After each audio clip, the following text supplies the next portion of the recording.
세계 지도와 항로 위에 남긴 생생한 자국을 차례로 추적해 보겠습니다. 가장 먼저 눈여겨볼 핵심은 물리적 거리예요. 우크라이나 전선과 카스피해 사이에는 러시아 남부 내륙 전역이 가로막고 있거든요. 지금까지 두 전쟁은 완전히 다른 영토 위에서 각자 진행됐습니다. 하나는 동유럽 벌판의 지상전이었고 다른 하나는 중동의 하늘과 바다였죠. 이번 공격은 그 두 장의 별개 지도가 처음으로 겹쳐진 순간입니다. 우크라이나 측 입장은 애초부터 아주 명확했어요. 젤렌스키 우크라이나 대통령은 직접 방송에 나와 공격 사실을 숨김없이 확인했습니다. 그러면서 해당 선박이 러시아와 이란 사이에 군수물자를 몰래 나른 쓰였다고 찰나 말했죠. 겉보기엔 평범한 민간 상선이지만 실상은 철저한 보급선이었다는 주장입니다. 물론 여기까지는 우크라이나 측의 일방적 입장이고 그 배에 실제로 무엇이 실려 있었는지는 이번 뉴스만으로는 아직 단정할 수 없습니다. 의혹은 여기서 끝이 아니었어요. 러시아가 중동 내 미군 기지에 미사일 타격 정보를 이란에 실시간으로 넘기고 있다는 겁니다. 젤렌스키 대통령은 이 대목을 정조준해 두 나라의 깊은 군사적 밀착을 강하게 비판했어요. 보이지 않는 정보 공유도 결국 무기를 건네는 것과 다를 바 없다는 논리입니다. 무기는 형체가 보이는데 정보는 투명하니 두 세력의 야합 규모를 밖에서 가늠하기가 훨씬 까다롭다는 지적이지요.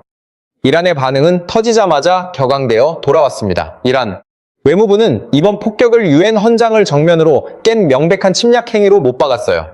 나아가 전쟁의 불길에 기름을 붓는 망동이라 비난하며 자국을 지키는데 단 한치의 주저함도 없을 거라고 경고했습니다.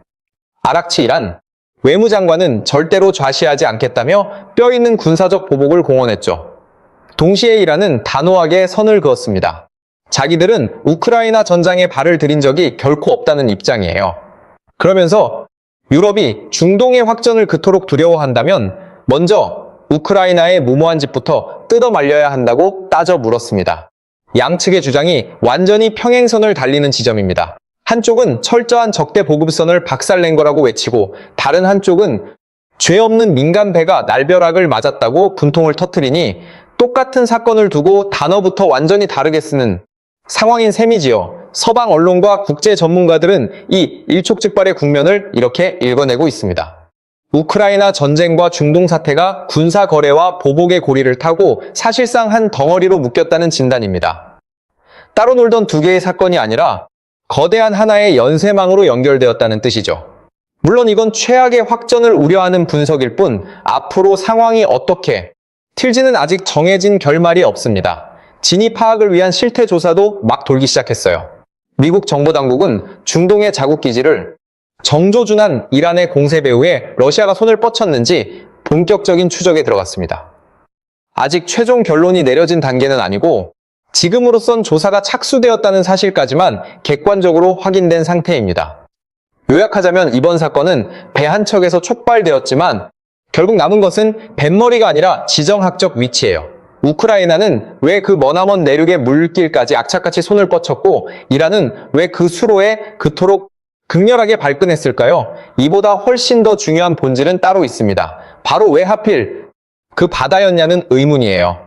이 질문에 답이 풀리는 순간 이 사건은 단순한 전황 뉴스를 넘어 살벌한 물류 뉴스로 돌변합니다. 이번 사태에서 가장 먼저 현미경으로 들이대야 할 포인트는 바로 카스피해라는 특수한 무대입니다. 해답은 무기나 전술 교리가 아니라 차가운 지도 위에 고스란히 적혀 있어요. 우선 카스피해가 도대체 어떤 물줄기인지부터 짚어보죠. 이름에 바다라는 단어가 큼지막하게 붙어 있지만 우리가 흔히 연상하는 대양과는 생김새와 성질이 완전히 다릅니다. 카스피해는 거대한 대륙 한복판의 사방이 꽉 막힌 거대한 내해예요. 지구상에서 가장 넓은 내륙 수역이라 지도 위에서는 시원한 바다처럼 보이고 거대한 배들이 드나드는 풍경은 일반 바다와 크게 다르지 않지만 결정적인 약점이 숨어 있습니다. 대양으로 통하는 직통백길이 아예 없어서 태평양이나 대서양에서 대형 선박을 몰고 곧바로 밀고 들어갈 수가 없거든요. 유일한 탯줄이라는 게 러시아 내륙을 뚫고 흐르는 강줄기와 운하뿐인데 이마저도 거대한 바다배는 못 들어가고 수로용 소형 선박만 겨우 통과할 수 있습니다. 결국 이 물길은 주변 해안을 갈라가진 5나라만의 폐쇄된 들판인 셈이지요. 당사국은 딱 5입니다. 남쪽에 이란, 북쪽에 러시아, 서쪽에 아제르바이잔, 그리고 동쪽에 카자흐스탄과 투르크메니스탄입니다. 이 독특한 구조가 왜 엄청난 의미를 갖는지는 반대로 뒤집어 보면 확연히 드러납니다. 대양과 탁 트인 바다에는 온갖 나들의 함선이 드나들고 국제사회에 삼엄한 감시망과 규칙이 촘촘하게 얽히지요.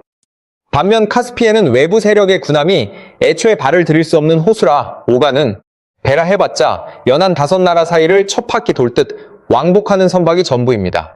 바깥 세상에서 훔쳐보기도 힘들고 외부에서 틀어막기도 난감한 비밀스러운 통로라는 뜻입니다. 요컨대 이 내에는 오래전부터 남모르게 쓰이던 은밀한 우회로였던 셈입니다. 여기에 이란의 급박한 속사정을 얹어놓고 바라보죠. 지금 이란은 남쪽 바닷길이 사방으로 꽉 틀어막혀 숨이 턱 막힌 상태예요. 미국의 해상 봉쇄망에 걸려 남하하는 출구가 옴짝달싹 못하게 좁아졌거든요. 하지만 한 국가가 소비하는 물자가 통로가 막혔다고 해서 증발해버리는 건 아닙니다. 한쪽 길이 꽉 막히면 살아남은 다른 길로 쏠리기 마련이죠. 이란에게 남은 비상구는 크게 두 갈래입니다. 하나는 국경을 관통하는 육로고 다른 하나는 북쪽에 가로놓인 이 내해입니다. 하지만 육상 운송은 국경을 넘을 때마다 온갖 관세 절차가 가로막고 트럭과 열차가 한 번에 실어 나를 수 있는 화물량에도 뚜렷한 한계가 따릅니다. 묵직한 물자를 대량으로 쏟아내며 옮기는 데는 역시 배만한 수단이 없지요. 그렇기 때문에 남쪽이 짓눌릴수록 북쪽 수로의 무게감이 폭발적으로 치솟게 되는 겁니다. 지도 위에 세로줄과 가로줄을 교차해 그어보면 흐름이 한눈에 들어와요. 세로줄기는 인도양 쪽에서 이란 남부 항구로 밀려 들어와 철도와 고속도로로 국토를 반가른 뒤 북쪽 해안에서 배에 실려 카스피해를 북상해 러시아 본토로 파고드는 노선입니다. 가로줄기는 중국에서 출발해 중앙아시아를 가로질러 카스피해 동쪽 해안에 닿은 뒤 거기서 다시 배를 타고 물을 건너 서쪽으로 내달리는 길이지요. 남과 북을 잇는 회랑과 동과 서를 잇는 회랑, 이 두 갈래의 대동맥이 하필 카스피해 한복판에서 정면으로 겹칩니다. 이란 북부 해안의 항구들은 바로 그 살벌한 교차로 위에 버티고 서 있어요. 그러니 이란에게 이 내해는 수많은 항로 중 하나가 결코 아닙니다. 중국과 중앙아시아로 연결되는 목숨줄이나 다름없지요. 남쪽 목이 짓눌린 만큼 북쪽 물길이 짊어져야 할 부담이 싼더미처럼 불어나는 구도인 것입니다. 이 거대한 판을 놓고 보면 이번 타격이 배 한 척의 해프닝으로 결코 끝나지 않는 진면모가 고스란히 드러납니다. 전문가들은 이번 공격의 진짜 타깃이 선박 자체가 아니라 배가 오가는 통로 그 자체였다고 입을 모읍니다. 길에는 물리적인 파괴뿐만 아니라 뼛속까지 파고드는 심리적인 타격도 함께 도사리고 있어요. 항구와 선박이 멀쩡히 살아있어도 당장 그 수로가 더 이상 안전하지 않다는 공포가 퍼지면 화물을 부치려 쪽부터 겁을 먹고 뒷걸음질치게 마련입니다. 선주는 출항 일정을 뒤로 미루고 보험을 틀어진 금융권은 리스크 보장 조건을 현미경으로 다시 뜯어보죠. 결국 똑같은 화물이 똑같은 길을 가는데도 소요되는 시간과 치러야 할 비용의 액수가 완전히 달라집니다. 물리적으로 길이 폭파되지 않아도 기능적으로 바늘구멍처럼 좁아지는 셈이지요. 요약하자면 카스피해는 우연히 낙점된 무대가 아니라 남쪽이 전부 차단된 상황에서도 억지로 버티던 최후의 비상 통로였기 때문에 타겟이 된 것입니다. 게다가 이런 양상은 이번 한 번의 사건으로 끝나지 않습니다. 관문을 직접 박살낸 대신 통행세를 폭등시키거나 위험 비용 높여 압박하는 전술은 이미 다른 바다에서도 버젓이 가동 중이거든요. 시선을 조금 더 남쪽으로 끌어내려 보겠습니다. 페르시아만과 오만만을 이어주는 극도로 협소한 물길, 바로 호르무즈 해협입니다. 이란 당국은 이 해협이 여전히 자기들 손으로 단단히 봉쇄된 상태를 유지하고 있다는 입장을 고수합니다. 통항권 문제는 오만 왕국과 오롯이 마주 앉아 조율할 사안이며 미국 따위가 끼어들 여지가 없다는 점을 누차 강조하고 있지요. 반면 미국은 이 해협에 통제권을 이란 마음대로 휘두르게 내버려 둘 수 없다고 맞받아치면서 양측의 팽팽한 신경전이 좁혀질 기미를 보이지 않습니다. 똑같은 바다를 놓고 누가 문을 여닫을 권한을 가졌는지에 대한 답이 다른 거예요. 이란은 오만과의 실질적인 해상 통항 협의에서 상당히 의미 있는 진전을 이뤄냈다고 전격 공표하기도 했습니다. 여기서 기술적 협의라는 단어의 뉘앙스가 아주 묘합니다. 어느 수로로 어떤 까다로운 절차를 밟아 지나갈 것인지를 현장 실무 라인에서 촘촘하게 조율하고 맞춘다는 뜻이니까요. 해협이 단번에 콕 닫혔다가 확 열리는 단순한 스위치가 아니라 통과 자격을 하나씩 쥐어짜는 거래라는 이야기죠. 결국 구체적인 통과 조건을 따지는 협상 테이블이 물밑에서 팽팽하게 돌아가고 있다고 보는 편이 훨씬 현실적입니다. 이란 측은 선박 통항과 관련해 또 하나의 살벌한 경고성 메시지를 추가로 던졌어요.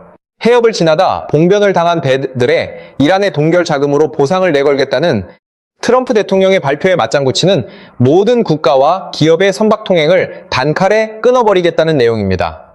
이 엄포의 속살을 꼼꼼히 뜯어봐야 해요. 기준이 배의 덩치나 실린 화물에 있지 않거든요. 그 선박을 굴리는 기업과 그 회사가 둥지를 튼 국가가 어떤 정치적 줄타기를 선택했느냐가 곧바로 통행 자격증이 되는 방식입니다. 배의 국적과 성향에 따라 통과, 생사여탈권이 완전히 갈릴 수 있다는 공포스러운 신호인 셈이지요. 마침 해협 안에서 유조선이 정체불명의 기뢰와 부딪혀 굉음과 함께 터져나간 사건까지 터졌습니다.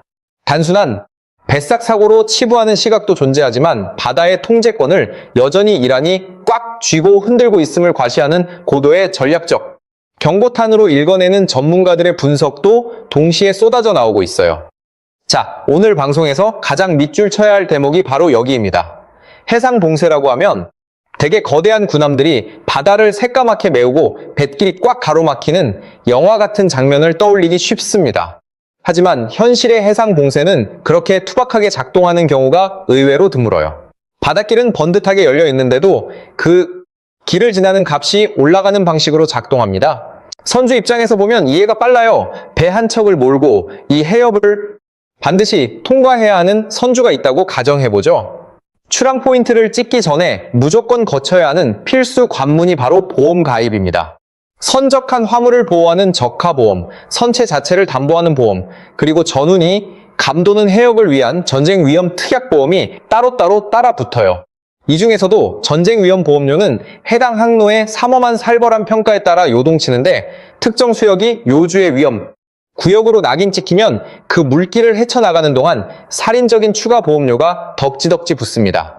해상에서 기뢰 사고가 딱 한 건 터지거나 통항 금지 경고장이 날아들면 위험도 지수가 먼저 곤두박질치고 보험료가 그 뒤를 미친 듯이 쫓아가는 시기지요. 배의 엔진이 멈춘 게 아니라 그 문을 통과하는 몸값이 폭등한 겁니다. 보험료가 치솟으면 그 다음 타자로 달려오는 게 바로 천정부지의 운임이에요. 선주는 불어난 유지 비용을 고스란히 운임에 얹고 화물을 맡긴 허주는 그 치솟은 운임을 최종 원가에 뼈아프게 반영합니다.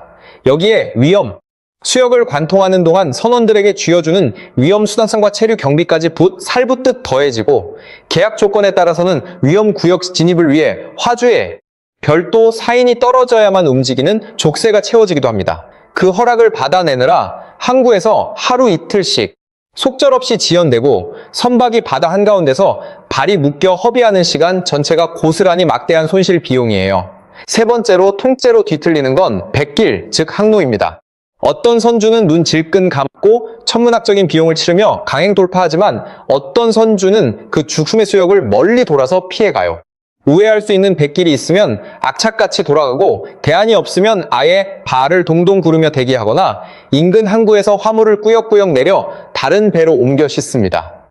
배 한 척이 진로를 우회하면 전체 항에 일수가 늘어나고 늘어난 날수만큼 연료비와 인건비 그리고 선박 용선료까지 삼중으로 쏟아지게 마련입니다. 거대한 배 한 척의 발이 묶이면 그 배가 다음에 소화해야 할 스케줄 전체가 도미노처럼 밀려나가지요. 그러므로 해상봉쇄의 진짜 본질은 통행 금지 떼치가 아니라 살인적인 비용 폭등입니다. 쇠사슬로 철문이 굳게 잠겼는지를 확인하는 게 아니라 그 살벌한 문을 통과하는 대가가 얼마까지 뛰었는지를 눈여겨보는 게 정확한 진단이에요. 그리고 그 비용은 단 한 척의 배를 실제로 격침하지 않고도 지도자의 말마디 하나와 의문의 충돌 사고 한 방으로 순식간에 치솟을 수 있습니다. 그러니 우리가 이 해협을 볼 때 진짜 주목해야 할 지표는 통과한 선박의 머릿수가 아니에요. 그 배들이 무사히 빠져나가기 위해 치러야 했던 천문학적인 대가입니다. 이번에 현미경을 들이댈 관문은 홍해로 빨려 들어가는 입구예요. 정식 명칭은 바브엘, 만데브 해협인데요. 지도 위 좌표만 보면 생김새는 아주 단순합니다. 아프리카 대륙의 동쪽 끝자락과 아라비아 반도의 남쪽 해안선이 서로를 향해 가장 좁게 맞닿는 협곡 같은 지점이 있고 그 틈새로 파고든 좁은 물줄기가 곧 홍해로 통하는 유일한 관문입니다. 이 문을 통과해 북쪽으로 곧장 치고 올라가면 수에즈 운하가 나타나고 그 운하를 빠져나오면 지중해를 거쳐 유럽의 항구로 이어지죠. 아시아 공장에서 찍어낸 물건들이 유럽으로 날아가는 가장 빠른 백길이 오롯이 이 좁아 터진 문구멍 하나에 목을 메고 있는 형국입니다. 하지만 바로 이 입구 앞바다가 요즘 살얼음판입니다. 예멘의 후티 반군이 홍해 일대를 휘저으며 상선들을 무차별적으로 조준하고 있고 이들이 이란이 호르무즈에서 써먹던 수법을 이쪽 바다로 그대로 복사해 가져오려 한다는 공포가 커지고 있습니다. 관문 자체를 폭파해 무너뜨리는 게 아니라 누가 이 물길을 지나갈 수 있고 누가 영원히 발을 들일 수 없는지를 자기들이 직접 재단하겠다는 오만한 태도로 입구를 틀어주는 수법이지요. 전 세계의 화물이 다 같이 나눠 쓰는 공공의 항로를 완벽한 통제 대상으로 삼으려 든다는 점에서 국제사회의 위기감은 한계치를 넘고 있습니다. 현지 외신 보도에 따르면 48시간 동안 사우디아라비아 국적의 상선 3척이 잇따라 피습을 당했고 바브엘 만데브 해협 한복판에서는 사우디 선박이 16척이 통행을 퇴짜 맞았다는 흉흉한 소문까지 돌고 있습니다. 물론 이건 교차 검증이 좀 더 필요한 대목이라 곧고지 팩트로 믿기는 힘들고 이런 흉측한 소문이 나돈다는 사실 자체에 의미를 둬야겠지요. 이런 험악한 얘기가 불거져 나오는 것 그 자체가 이미 시장에는 강력한 경고음으로 울려 퍼집니다.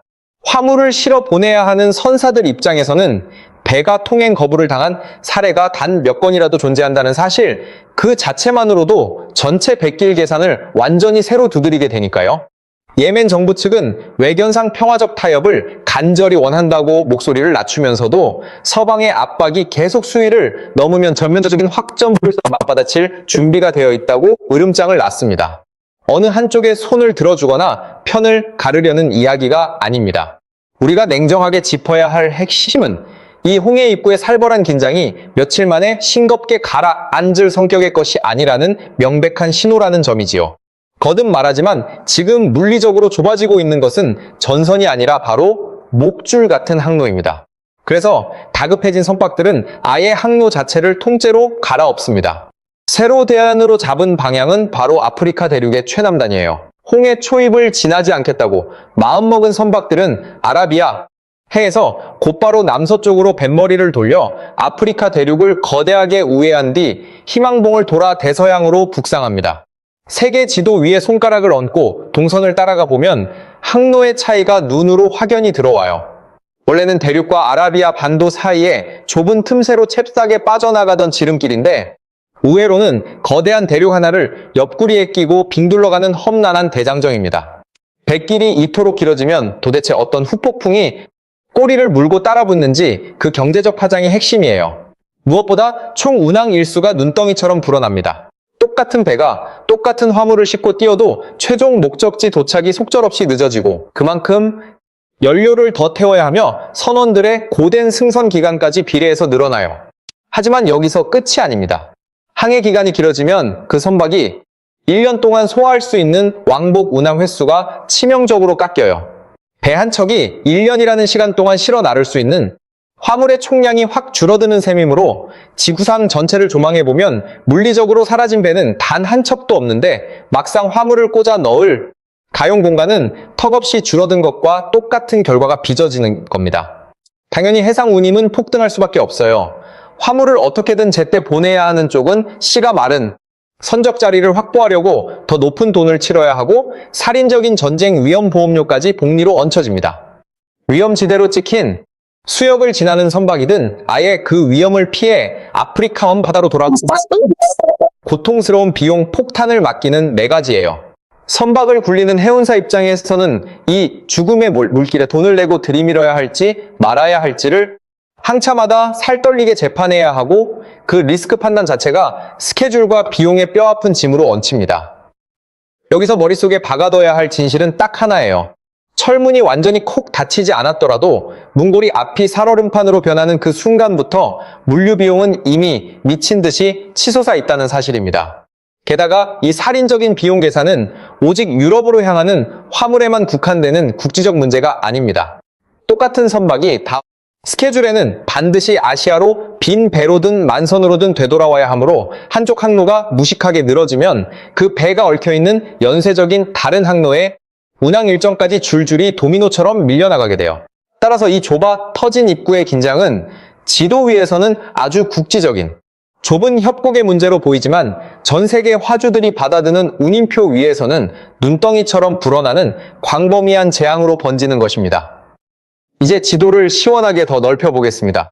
중동의 목숨줄 같은 관문 이야기가 기어코 나온 마음에 그 위험천만한 관문들을 피해 미리 뚫어둔 비상대피로로 시선을 옮길 차례예요.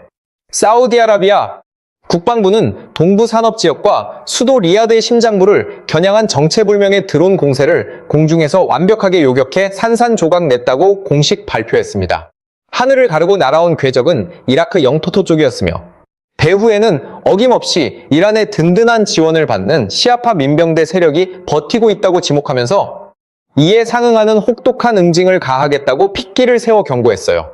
한편 예멘의 후티 반군 측은 사우디 동부 유전지대와 홍해 연안의 핵심 도시 얀부를 잇는 원유 공급 및 수송 인프라를 정조준해 성공적으로 타격했다고 떵떵거렸습니다.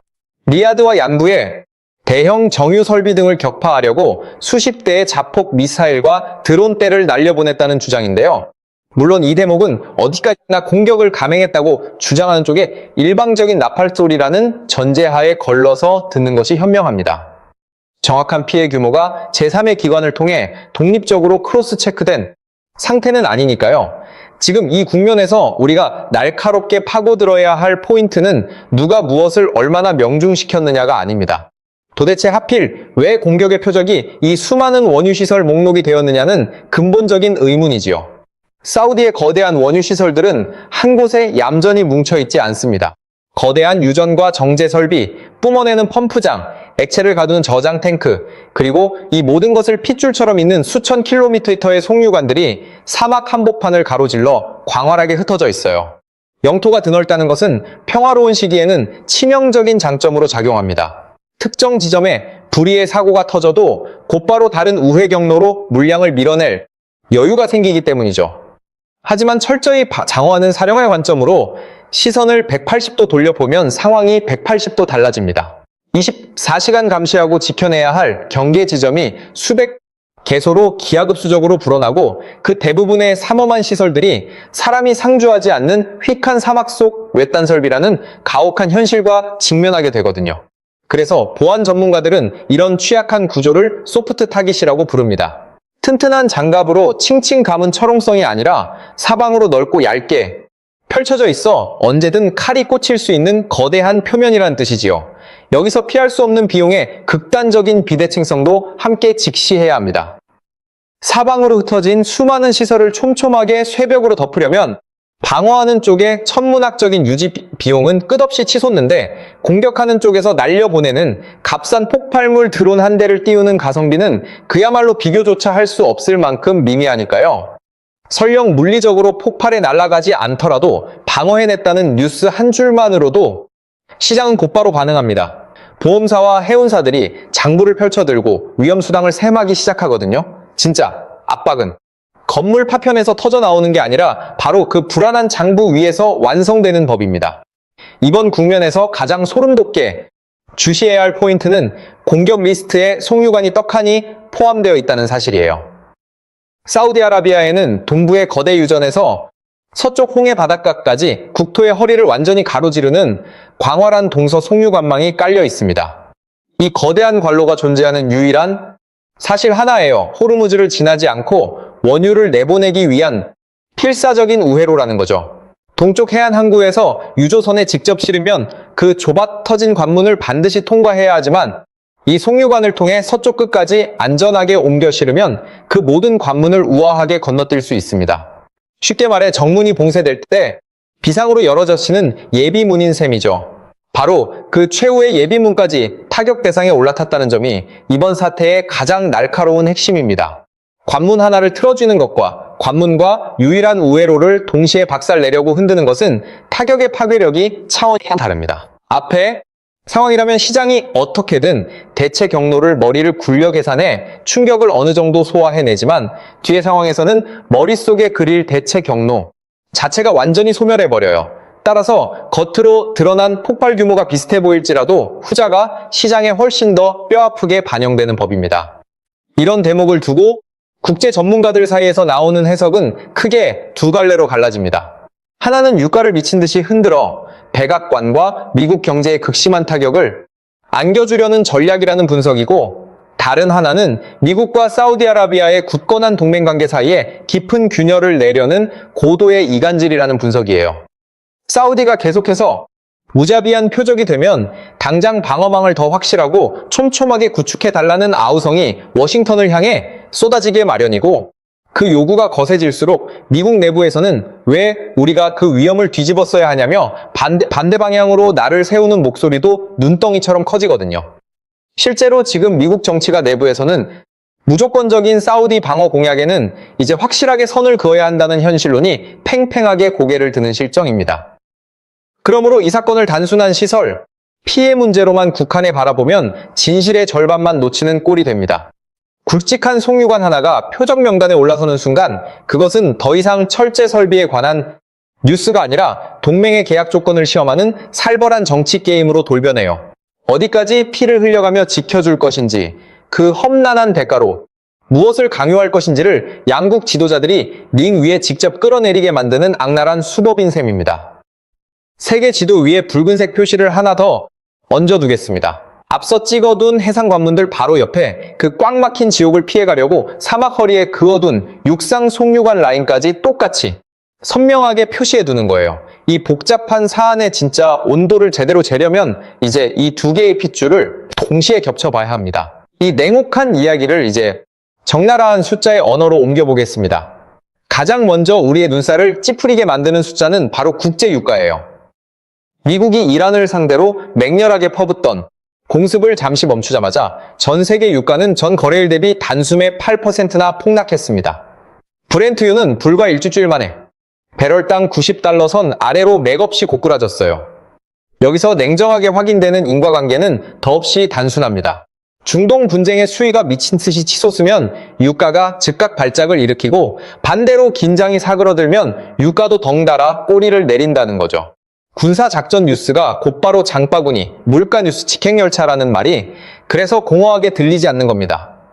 불과 하루라는 짧은 시간 안에도 백악관의 발표 한마디에 배럴당 가격표가 널뛰듯 요동쳤다는 뜻이니까요. 우리가 앞서 관문 이야기를 입에 침이 마르도록 길게 푼 이유도 바로 여기에 있습니다.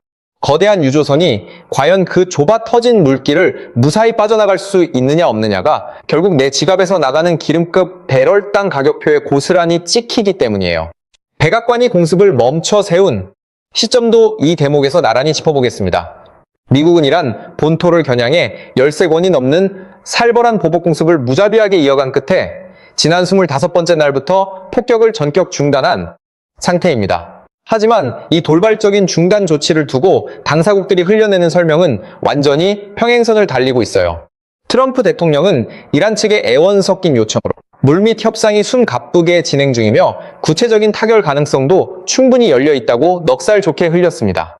만약 협상이 최종 결렬되면 상상을 초월하는 초강경 군사 행동 카드를 다시 꺼내들 수 있다고 엄포를 놓기도 했죠. 반면에 이란 수뇌부는 협상을 구걸한 적도 없고 현재 물밑에서 진행 중인 협상 따위는 눈을 씻고 찾아봐도 없다고 이 의혹을 전면으로 후려쳤습니다. 제3의 중재 국가들을 통해 형식적인 메시지가 오갈 수는 있을지언정 지금 미국 집권 세력과 직접 마주 앉아 어떤 영향가 있는 협상도 벌이지 않고 있다는 단호한 입장이에요. 똑같은 정치적 국면을 두고 한쪽은 대화의 문짝이 활짝 열렸다고 호들갑을 떨고, 다른 한쪽은 그런 허튼 소리 접으라고 냉소적으로 맞받아치는 형국이지요. 과연 양측의 주장 중 어느 쪽이 뼛속까지 진실인지 현재 바깥 세상에서 객관적으로 검증할 도려는 전혀 없습니다. 그래서 우리가 취할 수 있는 최선은 두 대립하는 주장을 가식 없이 나란히 탁자 위에 올려두고 입체적으로 비교하는 것뿐이에요. 이란 측은 여기에 한술 더 묵직한 엄포를 얹었습니다. 미국이 호르무즈 해협을 힘으로 밀어붙여 강제로 열거나 이란의 뼛속 깊은 방어 태세를 무너뜨리겠다는 야심찬 시도는 결국 완벽하게 참패로 끝났다는 주장입니다. 물론 이 큰 소리 역시 철저하게 이란 측의 일방적인 자화자찬에 불과하다는 꼬리표가 붙어있는 대목이지만요. 다만 이 호언장담과 묘하게 얽혀가는 위성사진 분석 보도가 터져나와 긴장감을 더하고 있습니다. 이란이 산악지대의 미사일 기지와 끊어진 교량, 박살난 항만 같은 핵심 군사시설들을 세상의 예상보다 훨씬 눈부신 속도로 완벽하게 재건해냈다는 분석이 고개를 들고 있어요. 그러면서 미국과 서방의 무자비한 폭격이 과연 실질적인 군사력 타격이라는 본래의 목적을 달성했는지 심각한 의문을 제기하고 있습니다. 깡그리 숫자로만 따져보면 13날 동안 쏟아부은 공습 기간보다 그 뒤에 이어진 복구 속도가 훨씬 더 빨랐다는 뼈아픈 관측인 셈이지요.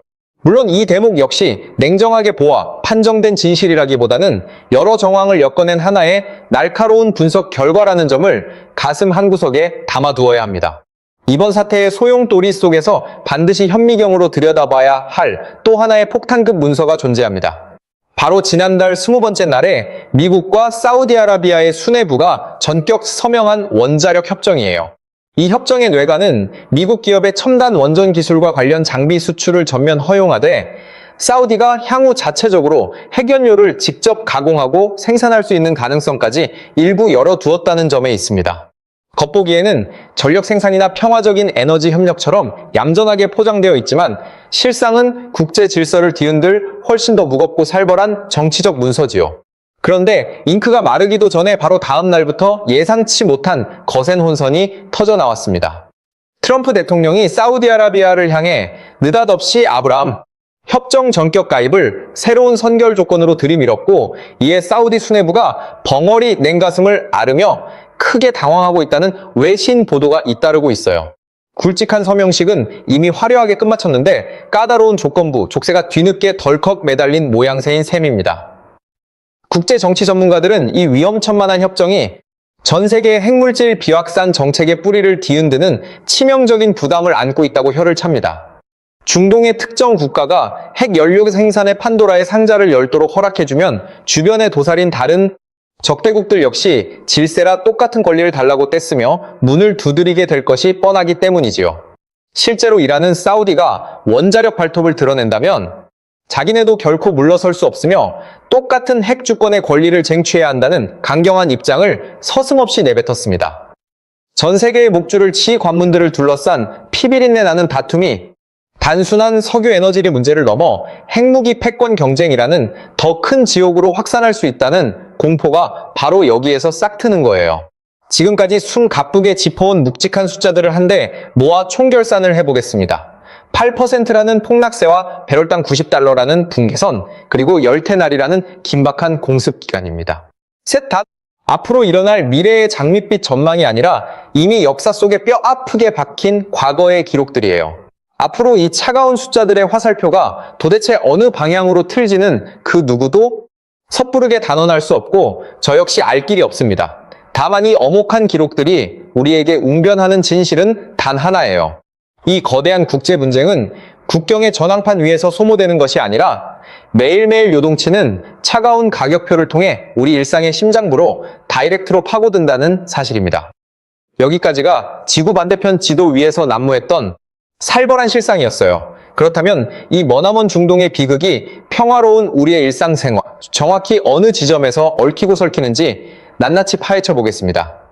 대한민국은 국내에서 소비하는 막대한 원유의 절대 다수를 중동 지역의 유전에서 사들이고 있습니다. 그리고 그 귀중한 원유를 가득 실은 거대한 유조선들이 목숨을 걸고 통과해야 하는 백길이 바로 그 악명 높은 호르무즈 해협이에요. 우리가 앞서 집요하게 파헤쳤던 그 좁아 터진 물길이 우리네 가정의 전기 발전과 겨울철 난방, 그리고 자동차의 기름통을 채우는 연료의 최전선 맨 앞단에 오롯이 버티고 있다는 뜻입니다.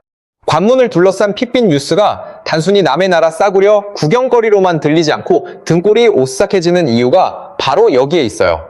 게다가 원유는 바다 위를 항해하는 배에 의존해 옮기는 화물인지라 해상 항로가 조금만 뒤틀려도 물건 자체의 수급보다 그것을 실어 나르는 계약 조건이 먼저 새까맣게 바뀝니다. 똑같은 원유를 들여와도 도대체 어느 죽음의 길을 우회해 악착같이 건너왔느냐에 따라 최종 목적지 도착 시점과 치러야 할 물류 비용의 액수가 천지 차이로 벌어진다는 의미이지요. 홍해의 상황도 이와 조금도 다르지 않습니다. 아시아의 공장들과 유럽의 거대 시장을 잇는 지상 최단 항로의 입구마저 사방으로 흔들리면 유조선들과 컨테이너선들은 아예 아프리카 대륙의 끝자락을 빙 둘러 돌아가는 고행길을 선택할 수밖에 없어요.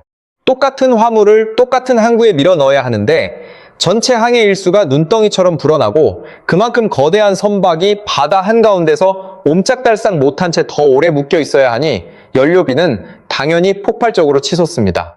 그 속절없이 허비된 시간과 비용은 고스란히 해상운임표에 살벌하게 옮겨 붙어요. 여기에 특정 해역이 산륙의 위험지대로 낙인이 찍히면 천정부지의 전쟁 위험보험료까지 복리로 얹혀집니다. 그러므로 이 거대한 지정학적 사안은 한가한 국제 뉴스 시청이 되기 전에 우리 기업의 생사를 가르는 절대 원가 그 자체예요. 기름값과 천문학적인 운임 그리고 살인적인 보험료는 공장에서 물건을 찍어내고 바다를 건너 운송하는 모든 기업의 기초 원가에 가장 먼저 빨갛게 멍처럼 듭니다. 비록 그 짓눌린 원가가 당장 오늘 내일 마트의 최종 가격표에 흉하게 툭 튀어나오지는 않아요. 창고에 켜켜이 쌓여있는 기존의 재고 물량이 먼저 소진되어야 하고 해운사들과 맺은 복잡한 운송 계약이나 장기 연료 계약들은 철저하게 정해진 유예 기간을 거쳐야만 순차적으로 갱신되기 때문입니다. 바로 이 구조적인 시차 때문에 지도 위 관문이 터져나가는 뉴스 속보와 우리가 체감하는 장바구니 물가 폭등 사이에는 늘 최소 몇 주에서 길게는 몇 달이라는 뼈아픈 시간 차이가 가로놓여 있는 법이지요. 바닷길에서 터진 일격이 우리 눈앞의 마트 가격표로 최종 도달할 때는 이미 세상이 한바탕 뒤집힌 한참 뒤의 일이라는 겁니다. 그리고 이 무서운 변화의 칼날이 가장 먼저 번쩍이고 도련해지는 곳 역시 동네 주유소의 휘발유 간판이 아니라 거대한 물류센터와 전국의 산업용 연료 공급 라인 쪽에 거대한 선박과 수많은 트럭을 굴리는 기업들의 기초 원가가 먼저 미친 듯이 꿈틀거리고 최종 소비자들이 눈으로 확인하는 물가 인상 폭풍은 그 뒤를 숨가쁘게 쫓아오는 구조입니다. 그러므로 지금 지구 반대편에서 벌어지는 엄혹한 사태를 당장의 마트 물가와 1대1로 단순하게 직결시켜 바라보면 계산의 방정식이 완전히 어긋나기 십상이에요. 그렇다고 해서 한쪽 한 방향의 가능성만 맹신하며 눈을 감아버리면 시장을 읽는 판단력이 순식간에 흐려지고 맙니다. 앞서 냉정하게 확인했듯이 미국이 이란의 목을 죄던 맹렬한 공습을 잠시 멈춰 세우자마자 국제 유가는 전 거래일 대비 단숨에 8%나 곤두박질 쳤고 브렌트유는 불과 일주일 만에 배럴당 90달러 선 아래로 맥없이 고꾸라졌잖아요. 단순하게 중동의 분쟁만 터지면 기름값은 무조건 우상향하며 치솟는다는 단순한 도식은 거짓말이라는 뜻입니다. 국제 정세의 긴장 수위가 하늘 높이 치솟으면 유가도 발작하며 뛰어오르고 반대로 긴장의 끈이 팽팽하게 풀리며 낮아지면 유가도 거짓말처럼 꼬리를 내리는 철저한 양방향 변동성 가격이라는 말이지요. 그러니 이 거대한 관문 이야기는 무작정 공포에 떨라는 겁박이 아니라 단순히 공포에 질려 겁을 먹을 게 아니라 시장의 냉혹한 눈금을 정밀하게 읽어내야 하는 실전 데이터라는 뜻입니다. 세계대전이라는 거창한 표현 역시 같은 맥락에서 날카롭게 해부해 볼 필요가 있어요.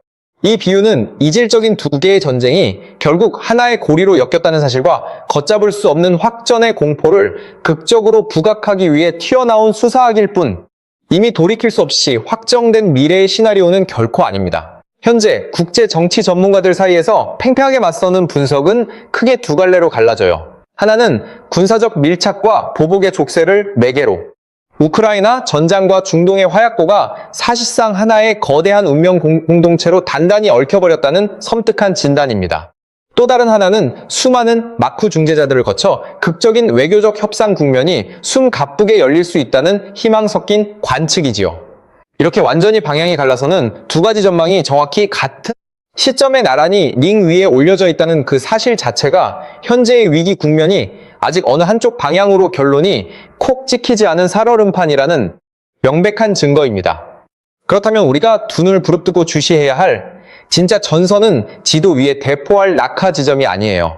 거대한 유조선이 도대체 어느 우회로로 뱃머리를 돌려 도망치고 있는지, 바다 위 항해 일수가 과연 며칠이나 늘어났는지, 죽음의 위험 수역에 붙는 전쟁 보험료가 얼마나 악랄하게 책정되는지, 그리고 물밑 통항 협상의 실질적인 진전의 기미가 보이는지가 우리가 가장 먼저 파고들어야 할 핵심 체크포인트입니다. 이 네 가지 현실적인 지표들은 떠들썩한 전황 속보보다 훨씬 소리 소문 없이 다가오지만 우리 일상의 지갑에는 그 어떤 뉴스보다 뼈아프게 먼저 꽂히게 마련이거든요. 거듭 강조하지만 지금 물리적으로 바늘구멍처럼 좁아지고 있는 것은 총성이 오가는 전선이 아니라 바로 목줄 같은 해상 항로입니다. 오늘 이 긴박한 분석의 결론을 딱 한 마디로 압축하자면 이렇습니다. 전쟁터의 최종 승패가 갈리는 가시적인 타이밍보다 거대한 유조선이 과연 그 험난한 통로를 무사히 지나갈 수 있느냐 없느냐가 우리 지갑의 수명을 훨씬 먼저 결정짓는다는 사실이에요. 시청자 여러분은 오늘 이 냉혹한 진단에 대해 과연 어떻게 보고 계십니까? 우리가 앞서 살펴본 세 가지 핵심 관문 중에서 그나마 가장 먼저 꽉 창이 풀려나갈 곳이 어디라고 생각하시는지